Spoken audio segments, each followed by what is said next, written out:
jaaliyada Soomaaliyeed ee ku nool gobolka Limbombe ee wadanka Koonfur Afrika ayaa sheegay inay soo dhaweynayaan isla markaana ay ku faraxsan yihiin safiirka cusub ee dhawaan soo magacaaday dawladda ku meel gaarka ee Soomaaliya.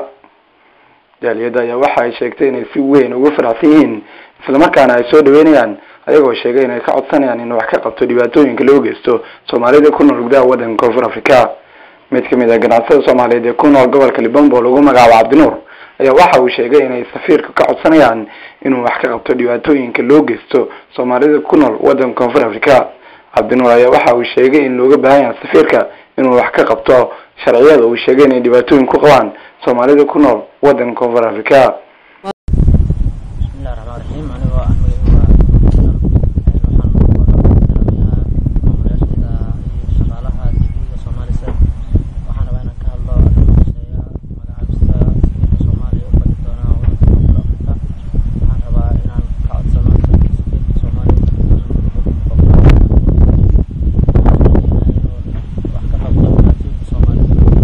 شبحوا كم إذا علماء الدين كصوماليين يكونوا الجبل كليبامبو إذا شيء إن سود وينيان سفير كعصب دوان دولتكم الجار كصوماليا صون قاعدين ثقوا شيء إنه سياد وجمع علينا الدولة وحاولنا شيء إن لوجا بعين السفير كانوا محكا قبطوا ديواتوين كلوجستو صوماليين يكونوا جدا ودن كونفرنس. الصلاة والسلام على رسول الله صلى الله عليه وسلم.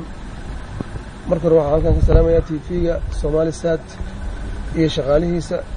وفرصة النسيان مانتا. waxaan rabaa inaan halkan aan ka soo dhaweyno anagoo ah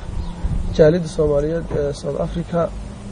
gaar ahaan gobolka Limbombe safiirka cusub ee loo soo magacaabay South Africa aadan u soo dhaweynaa waxaan ka rajaynayaa inuu Abdulrahman Abdullahi Aman Cabdi TV-ga caalamiga Soomaaliya